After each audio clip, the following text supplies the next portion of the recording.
આપ સર્વે જાણો છો એમ આગામી ટૂંક સમયમાં આપણે લીલી પરિક્રમા યોજવા માટેનું સંપૂર્ણ આયોજન કરી લીધું હતું.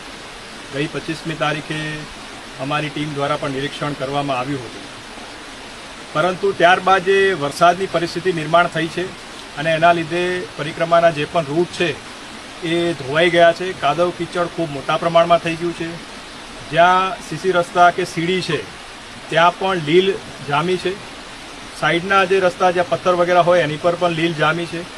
એટલે આ પરિસ્થિતિમાં લોકો માટે આ રૂટ ઉપર ચાલવું ખરેખર ખૂબ જ કઠિન થઈ ગયું. જો મોટી સંખ્યામાં લોકો અંદર જાય અને ફસાય તો તંત્ર માટે પણ એમને બચાવવા માટેની ખૂબ મોટી મુશ્કેલી સર્જાઈ શકે છે.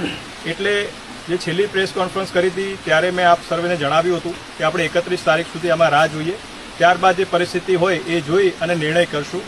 એટલે આજે 31 તારીખે આપણે સ્થાનિક પૂજ્ય સાધુ સંતો, આપણા એમપી શ્રી, એમએલએ શ્રી, ઉતારા મંડળના પ્રતિનિધિશ્રી, અધિકારીગણ તમામ સાથે આજે એક રૂટનું ઇન્સ્પેક્શન કર્યું અને એના આધારે જણાય છે કે પરિસ્થિતિ ખરેખર ખૂબ વિકટ છે.